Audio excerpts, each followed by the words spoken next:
have been testing new format on 1 hour of sleep since the ban list got released. And I haven't even slept. God, I don't care though. Because my passion woke me up today with the sole intention to create the greatest Mitsurugi deck in the universe. Why? Because if you guys remember 2 months ago, correct me if I'm wrong at any point, okay? 2 months ago, Mitsurugi, whenever Mitsurugi came out, 3 months ago, seriously, it was the deck of the format. No one knew what it did, and Duel was not in the format, and Abyss Dweller was never in the it was in the format, but no one would bind Abyss Dweller ever. No one knew about the Mitsurugi, like, oh, Dweller, whatever. It wasn't a problem. But Dweller was such an issue with Mitsurugi, you would be forced to side out all your Mitsurugi engine against any rank 4 deck going second, because if they Dweller you, all your Mitsurugi cards are done. Well, last time I checked, can you guys tell me what cards got banned? Huh? Mitsurugi is now officially, even better position than it has ever been in any single time in its history. Ever. Because Dweller is banned, and Dweller was the hard counter to that card. So I decided to take matters into my own hands. What I did was, I've been testing this format non-stop for the entirety of literally the last few days, like no sleep. In fact, I'm gonna be releasing my own exclusive Discord soon, where you guys can train with me in my Discord call. Sometimes only I can speak, sometimes everyone can speak. It'll be once a week, it'll be pretty cool. It'll be invite only, not everyone can join. Probably max 50 people, we'll see. I'm gonna release it soon. For now, I'm busy fucking training and focusing. But I just wanna show you guys something. Look at the screen. Mr. Delta, greatest editor, show the screen, please. Numbers don't lie. Men and women lie. Pen God and numbers don't. And this is all with the greatest deck in the universe. All of it. Like, this deck is truly absurdly good. And I'm incredibly proud of how it's been performing. There's 2 replays I want to show you. One of which is here, which just shows the power of Mitsurugi. And you're going to see some cards in here. That's right. I'm playing Mitsurugi Shark Rizal. Why? Because the Shark cards are so broken. The Rizal deck that I showed you, I just added Mitsurugi cards. It's so fucking good. It's so good. Like, you can't lose. They all synergize so fucking well together.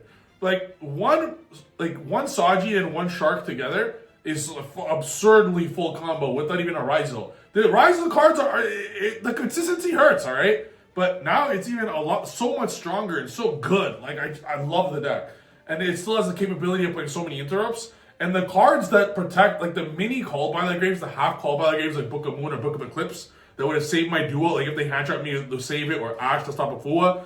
These same cards protect the same cards that protect Pure Rizal, or Shark cards, or Duo, are the same cards that protect Saji from resolving.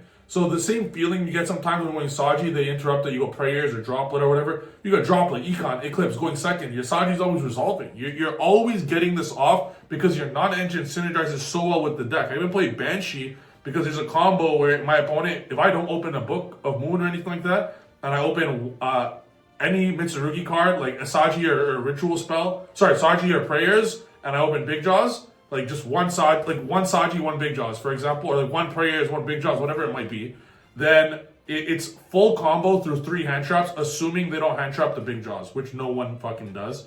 It's a very cool combo I have. And this is the typical end board, where you're going to end on some form of interrupts, the Duo Detonator, the Murakamo, crazy follow-up, Eclipse Twins, absurd follow-up. And this is always like, with easily, every single time. And the way it's built, this is the only board I want, and follow-up. Any extra interruption on top of this is fucking overkill. Detonator, Duo, and Cross was already game enough in Pure Rizal. So your game plan, what you gotta do is find a way to end on Detonator, Duo. I think the board needs one more thing other than Detonator and Duo. And I think that's Murakamo is absurdly overpowered. Like, this card counts as 3 interruptions. It is a full Regeki, it's infinite follow-up forever, and it discards 1 on your turn and their turn, and they could never hand trap you. My opponent cannot hand trap me. There's no time he can hand trap me anytime. He could have had 5 hand traps. Unless it was Droll and Fuckbird, there was nothing he could have done. And the thing with this is it's even better going second now. It's similar to Mermail, actually, in the sense that when Mermail goes second now, Mermail is 100 times better going second this format than it was last format.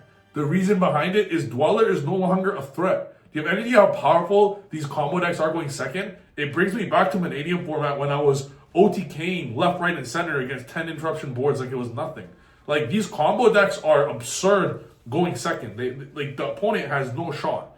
My opponent's playing a very cool tier limit deck, and this is another example of a deck that is just going to be so much better. I'm so glad Dweller's banned. I hate all these floodgates, man. Like, they remove the fun of Yu-Gi-Oh! And if your counter argument to, oh, floodgates are healthy for the game, or some absolute bullshit, stupid ass response like that, one, you're a dumbass. Two, no, they're not. Me putting up Duo, Detonator, and Murakamo is not the same thing as flipping skill drain. Like, they require zero skill in the slightest. At least I'm giving you an opportunity to break my board, and that are in the meta. You should know Detonator, Duos, and like your deck's prepared for that shit. So it makes it for a more healthy Yu-Gi-Oh! Of stuff you're preparing for. So it makes your actual hard work of hard preparation, knowing what people are going to be playing. You're building for that. This is why I love playing against meta, but I despise. If I face a non-meta deck, not now because I'm going to go climb my rating because it just started. If I'm facing a non-meta deck before and it's like not early in the ranking, I'll just fucking leave, bro. Even if I'm at 1500 rating, but it's like late in the format, I don't care about rating, and if someone just queues up with fucking Trickstar, I'm just gonna leave and give them the win. Like, I have no time. Like Dueling Book should be a place where you train good decks. We go Duster here, but he's able to resolve Bolt of Chillum and Traps. Big board, but this is what the deck does. Like, you're gonna look at my hand and you're gonna be like, oh, but Trif, you open 3 starters, bro, and you open 3 board breakers, bro. It's literally the fucking point of the deck. You're playing 25 breakers post side, 25 fucking starters. That's literally the fucking mathematics of the fucking deck. So this hand that looks so broken is just a literal average run-of-the-mill hand. In fact, if anything, it's not even that insane because you have the Nego attacking on. This is like your average run-of-the-mill hand, and it could do so much shit. I do a slight misplay here. I forget the power of how good Dweller was. Look at what Dweller could do for this board. I could go Dweller, enter battle, Zeus, the whole board away. Later get Dweller for his turn with Twins of the Eclipse. Like, Dweller was a huge loss to Ryzel, man. 100%. In fact, I'm going to go ahead and say Dweller was probably the biggest loss to Ryzel after Bonfire and X. Bonfire and X specifically, because hard drawing the X, or even Bonfire to get the X without -1, was absurd. But yeah, Dweller is fucking, bro. It goes under the radar how much of a Dweller might have been actually the number one. I'm gonna go ahead and say Dweller was the number one hit on Ryzel because it's the deck that makes it the most easiest. I'm gonna do a cool play here. Ragnar Zero and Duo Drive. I want him to resolve the Desiree ASAP because I have no answer to it. We might need to do something now, like play bounce cards or something for grave effects. But Ragnar Zero popping this, you're gonna use Ragnar Zero's effect many times when it's in your deck for the shark cards. It's a very, very good card. But the reason I want to do this now, I want him to set one of my cards so I could freely set up a detonator and just enter battle, kill his stuff. He opts not to do it. It's a very good play on his end. I'm trying to bait him to do it. This is a crazy grind game if you're going to pay attention to the match. He puts up another Desert. Like, I knew Agnamde was coming because it was in the grave. So what I end up doing here is a pretty cool play. I go Ragnar Zero and Banshee into Eclipse Twins. I special ice from my hand. I trigger Twins to special Ragnar Zero again. Ragnar Zero was created in fucking 2010 or some shit. Not once per turn. You could resolve Ragnar Zero 2 times in 1 turn with the Eclipse Twins. And you just set a Toad under. You want to resolve, like, this Toad, without Bahamut was never needed in this deck. Bahamut was actually shit in Ryzel Sharks forever. The only reason you want to play the Shark cards are, for one, Big Jaws is absurdly good. It's a rank 4 Terror Top, okay? Don't forget that. If you're playing Terror Top in Goblin Bikers, you better fucking play Big Jaws in Ryzel. It's the same thing. Spell is not an issue. You always get a spell off. And additionally, even for a higher reason, you're going to be getting, like, probably Toad will probably resolve 3 times in grave to get throughout the whole duel. We'll get you 3 level 4 waters for free. That's pretty insane. I'm going to draw again, and I'm going to follow up again with Toad. Like, this is just so much follow-up, and I'm allowing him to send my shit, because I don't care. Him sending that was good, because I relied on that to kind of do the extra damage on the Collado, but the Collado's irrelevant. I have so many interruptions here, and I know his hand is Crystal Beast in the trap. He hard draws Lacoma. I don't know if he shuffled his deck, but Lacoma is a very good draw here, obviously. Book of Moon, I know everything he has. There's nothing he could do. This hand is just nuts. And he's playing a larger deck, so you don't need to worry about tier limit mill 3. Like, getting a sack on that's like 2%, you know? I'm gonna go prayers. Like, it's just, look at all this follow up, bro. Like, whether you draw Mitsurugi or have access to it or not, whether you draw the shark cards or have access to that and the infinite plussing of Toad or not, like Toad and Sharks plus infinite throughout the duel, Mitsurugi plus infinite throughout the duel, one Ryzel equals 20 fucking level 4s by the end of the duel. Every engine you play in this deck's absurd, and you're playing 20 plus non-engine in the main deck. Zeus is a crazy card in this deck because you're able to make it quite easily with Ice. All the Tachyon cards could make Zeus. Shark could make it. Some combination of Saji and Shark or Saji and Ice get imperm make Saji. It's legitimately very good. I think every single deck should be playing Zeus. Every rank 4 deck in this. I knew he was going to use the Keldo, but I just wanted to bait it so I could have Zeus. I know this is Crystal Beast, and one of these was Crystal Beast, one was an unknown. Second he ashed that, I'm like, yeah, it's game. I already knew what it was. Like, look at how much recursion this is. Every board I put up, like, yeah, it was very back and forth this duel, but my board was repeated the same thing every turn, and I could continue going. There's like Gusto Emerald in the extra deck as well. So you could actually continue doing this for as long as you fucking want. There's no stopping it. There's a reason why I'm like 10-0 or some shit with it. I'm calculating game. It's actually a very cool way that I get OTK here. I'm really trying hard to... What I do is Dugaris can special Node late game, because Dugaris Node negates the effect it summons from grave. Like Dugaris special Node special from grave just gives you an extra body for free. It gives you a free Dugaris body, which could come up with the free Twins of the Eclipse. Or what I do here, they go Masquerade. I'm a fucking genius, bro. I actually hard made number 104 Masquerade. Masquerade's only there for Tachyon to search X Ryzio. I hard made this shit, and it's the difference of OTKing and not OTKing. It's actually fucking genius. Because if I don't go into, let's say, if he saves the Lacoma and Requiem for Lacoma for battle phase, I just negate it, and I negate it and do 800 damage, which was actually the difference of game. Like if he saved it for battle phase, he would be good, because what he would do is I would be forced to attack this, which I know is 2,000 attack. I'll attack with Masquerade, and this right here in the field is exactly 7,200 damage.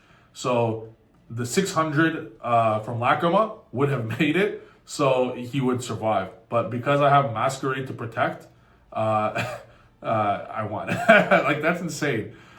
Pretty cool use of Masquerade. Here's another. This one was amazing. Respect to our opponent. No way to go. That's damn right, baby. This is Ryziel versus Ryziel Mitsurugi. I feel like this is what matchup you guys should be watching a lot of. I get sacked like crazy and still pull off an amazing match here.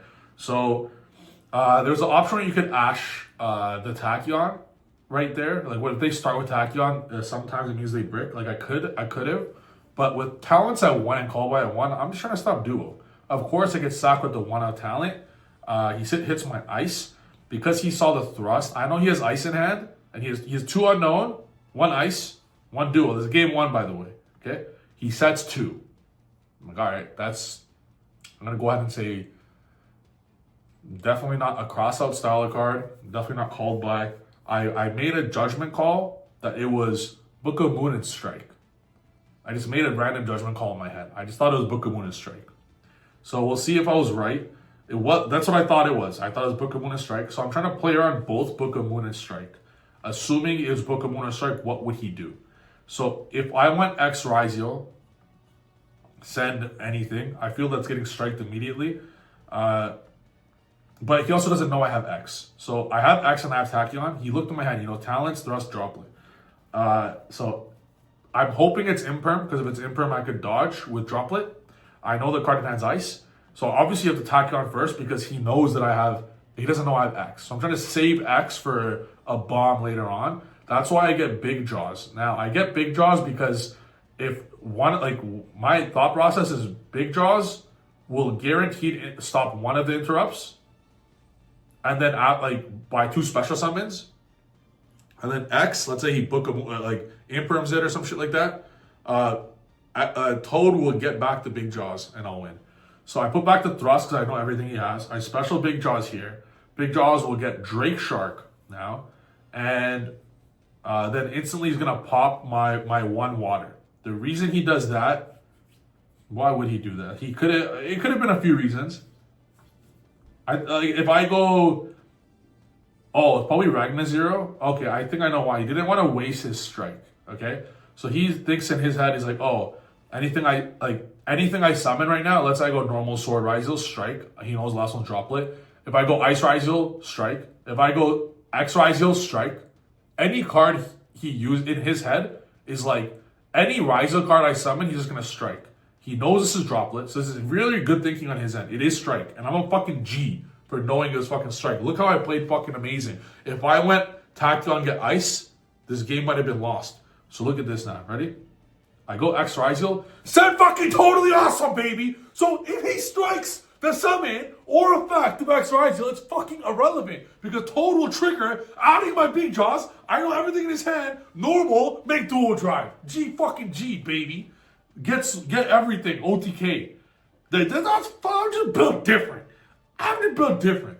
And I just read strike. Immediately how he's like on, I'm like, oh, that's fucking strike, bro. So if he strikes my duo drive right now, I summon duo drive so he can strike it. Literally, I summon my duo drive, I'm like, I want him to strike it. Because then I just go sword, ice, full combo, like without duo, I just break his whole board, probably OTK, like Ragnar Zero. I'd have Ragnar Zero, I'd have Detonator, I'd have Droplet. I know he has ice in that, like that's a hard dub. I go, now look at this genius play. The hard soul read, bro. I go duo, I go sword, I go ice, sword. He knows I have node and cross. So he's saving strike for Detonator. He's saving strike. The second, like Detonator's at 1. Okay? The second, the strike, Solemns on Detonator are gonna go crazy right now because you cannot Eclipse Twins it back. So he's just waiting for that. So I summon Ragnar Zero. If he strikes the Ragnar Zero summon, for example, I just win. I go cross, node, like Detonator, I clear his board, I win. So he opts to let the Ragnar Zero resolve because his thought process is like, okay, he'll just summon node, he'll use node effect, or he'll make Detonator, I'll just strike that. And then I literally only have to deal with Ragnar Zero with no fucking duo drive, like with any material. Like he wins. And maybe one hand trap, like he'll win. Look at this fucking genius, Mr. Steven Jafanowski. I run the numbers. Summon, anything? He says no. Enter battle. That's exactly 8,000. I'm a fucking G. See, I'm like, anything? He's like, no, 8,000. I'm a fucking G. That's solemn strike. If I use node effect, I was fucking cooked. G fucking G. Boy. Yeah, anywho. Game 1, I got talents, the 1 of talents. Game 2, I get 1 of called by. Now it gets even worse. Because I got talents game 1, which is a 1 of, by the way, I'm like, there's no chance he can have it again. He's gonna draw into fucking talents after he called by my Fua. Like, if you look at my hand, I won this entire duel if Fua was if I just saved Fua for next turn for fun, like if I just forgot to use it, I won the duel. He literally Dugaris draws into it. So now he's gonna go his Perulia. I'm gonna go Ash Blossom, and you're gonna see the fucking War Crime side deck I have going first because you have 25 go second cards. So I Perulia, I Ash, I activate Bonfire to get ice, and I Soul Read again, bro. I'm just the greatest Yu-Gi-Oh player in planet Earth. I Soul Read him so hard. I'm like, do you have Fua, bro? After I Soul Read Solemn Strike of all cards, who reads Solemn Strike? Who reads Double Talents Call By when I knew it was coming? Who reads a second Charming when you just got Charming the first time? I'm the best player in the game. But I let him. The reason why, you are the GOAT. I am. Facts. I just had to. Because if it was Droll and Lockbird, I'm passing with nothing. I understand he's going to draw a few times. But because I have Deep Barrier, Trap Trick, Black Go, I'm in a very good position as long as I can set up a decent follow-up. So I'm actually just trying to set up a decent follow-up. I understand I'm going to give him a few cards, but the cards he's drawing are blanks. They are legitimate blanks on his turn. So I'm making sure that my next turn is nice. He draws Nib, which is obviously not good for me, but it's okay because I'm extending here, as you see. And I don't care. So what I do here, I go cross, I send the twins here. Now, at this moment, I get sword. This is a genius play, okay? A lot of Yu-Gi-Oh players not named Steven J. Trifanowski might have special node here, thinking, okay, well, I have detonator with twins, I have cross, I have sword for follow-up.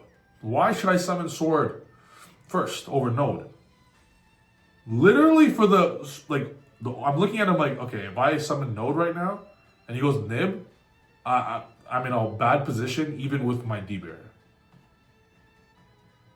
What if I just summon sword? If he doesn't nib me, I'm able to set up.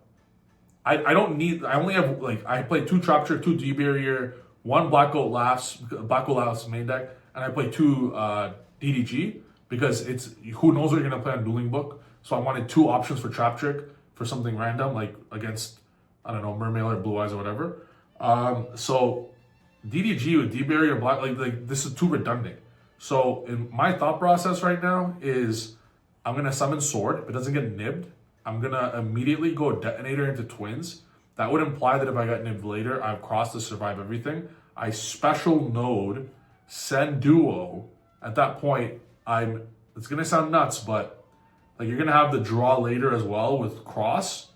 I'm thinking about in this scenario going Dugaris because this card is effectively Trap Trick is effectively a dud to me. Or Black Goat could also serve as a graveyard effect, so I could discard Black Goat too. So Dugaris in a hand like this just says, to me, it just says draw 2. It doesn't say draw 2, discard 1. Those are the hands you want to Dugaris. You don't want to Dugaris with a card that's going to be very good next turn. If you discard a card next, unless you have an absurd amount to follow up, but if you have 1 follow-up card, you don't want to discard it with Dugaris. In this scenario, this Trap Trick is redundant because if I D-Barrier on his turn, I don't really give a fuck to have another DDG for the following turn. I'm trying to kill him the next turn, or at least win the game. So I actually summoned sword here. My read was fantastic yet again. He goes nib. All right, it's cool. There was an option to hard make twins, but it was not good. It was not good because more than likely he doesn't have nib because it's a Raizo mirror. However, he did, but I still very glad I summoned the sword in that scenario. So what I'm gonna do next, I'm gonna have a token. I'm gonna draw now just to see what I have, and then I'm gonna have a choice to node send one of my traps not named D-Barrier. If I send Trap Trick, I'm way better versus Duster or Lightning Storm. If I send Black Goat, I could use D-Barrier for this turn, and I could save DDG for next turn. Or I could even potentially, if I catch him at a place where it feels like it hurts, I could potentially just DDG him if I think it'll skip his turn, and I save Barrier for next turn. I have Saji, which is a very good draw because it's a follow for next turn. So I decide to send the Black Goat because Black Goat's still a graveyard effect, and I can save the Trap Trick for next turn, but I think I should send Trap Trick, and evidently he had Lightning Storm, so I should have. I go Detonator. This was an error. I understand I have a 4,500 attack monster in attack, but I know it's minor, but Lightning Storm and Evenly are seeing a lot of play right now in the meta. So if I put Detonator in defense position, this would make it so my Detonator would have 3 materials instead of 2. He would lose 1,500 attack, which seems minor, but this makes it so he's not going to do anything with the D-Barrier. It makes it so I only need to do 6,500 damage instead of 8,000. That's a little something, and I get a free material. I allow him to go nib Detonator.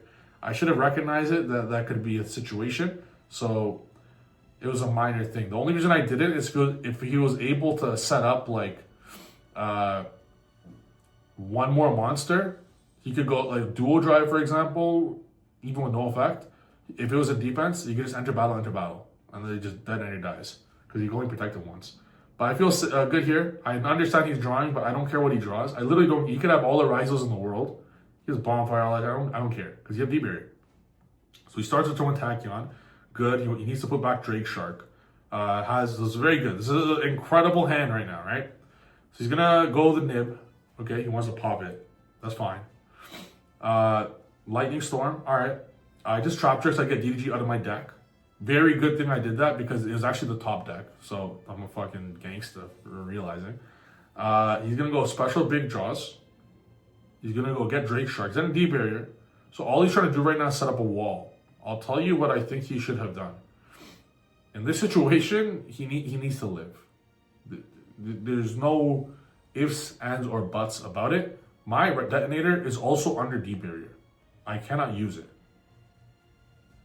If Black Gold Laughs doesn't work in this scenario, unless, like, if I banish Black Gold Laughs right now for X Ryzo, okay. But I waste my Black Gold Laughs, but X Ryzo still resolves. Like, it's already activated. Black Gold stops cards from being activated, but it's already activated. So what he should do here is go X Ryzo, send Toad, just have in graveyard. Or you could just save it for next X, send Twins, whatever. Send whatever the fuck you want. Add sword, special sword, add X, pass. I know it seems minor, but Ryzel has an issue clearing through boards and OTKing. I would be forced to Zeus, but it's a lot better than him losing. And I am a singular, like if you look at his hand, I am a singular Ryzel away from killing him. This is also a 4,500 attack. So all I need is one Twins of the Eclipse right now to attack both of these and I win. So he set. Why would the fuck would you set? Huh? Dude, you had to go with Axe Effect. There's no answer to that. I did not. You're not on. He must have think he was under DDG. No, Nib was is in the graveyard. Bro, you had to have used X Ryzo there. There's no question. Detonator stopped, you know, like X. I top deck sword like a G, but it didn't matter. I had full combo anyways. I'll tell you why Zeus, I believe, is very necessary. In the follow-up kickback, your opponent will have a way to, let's say I didn't draw a sword. Let's say I drew a fucking blank, okay? Let's say I drew another different dimension grounder. I drew a D-barrier, whatever. Trap trick. You need a way to get rid of the Twins under the detonator after detonator uses its effect in this situation. A lot of the times detonator will sit there like this. So what you need to do is enter battle phase, attack with whatever, you slap Zeus on top. And then a Zeus effect, send Twins. Twins, special, duo, or detonator. And then use duo effect. Detach the one material from Zeus, one from yours, set up all your Ryzels, and you have full fucking big ass sexy board. That's what you should be doing. But I drew sword, so I mean it made life fucking easy. So yeah, GG. This is another incredible match here. And yeah, I believe this is one of the best decks for sure. I'm a huge fan of it. I think it might be the best deck because, guys, stats don't lie. I know the thing just started. Like, it's all, everyone's low rated right now. But out of these 10 people that I played, I'd say half of them were legitimate, like, YCS toppers. Legit. Like, they played very good. The other 5 were, like, fucking doo-doo dog shit. There's, like, no in-between, I guess, in this, in Dueling Book, huh? This guy was a fucking piece of fuck. Holy shit. Our game 1 was 65 minutes. Because I showed him 5 rulings about Crystron, about a single thing that I agree with, that Pac agreed with, and Yassine agreed with. And he's like, no, I'm going to wait for a judge. And we had to wait 30 minutes, 35 minutes for that. I'm like, bro, you're blatantly wasting time. And then after, I don't even want to show you this. This was the most toxic match I've ever witnessed. Like, it literally led to game 2. And then the very end of it, bro, I actually lost it. I don't even want to show it. 65-minute game 1. 65-minute game 1. I cooked his ass 2-0, obviously. And then at the very end of it, like 85th minute game 2, he specials off his Tristalos, and he tries to synchro summon without using the card that got summoned from Tristalos. And I said, bro, it's okay. The card says you must use the monster you summon from Tristalos to synchro. And he's like, no, it says I could use Tristalos. I'm like, bro, it literally says on the card. And I was like copy pasting the card. I kind of want to show you guys. It's actually crazy next level toxic. Like it was 90 minutes of us talking shit, bare shit. We had two different judges come in. It ended up with him being frozen. This is actually a banger video, and a banger, like, bro, we had 20 watchers at one point looking at the drama. This is not one. There was 20 at some point after 90 minutes. But yeah, that could be a story for another day. Thank you guys for watching the video. Fucking 30-minute video. Holy shit. I'll see you guys in the next one. Peace.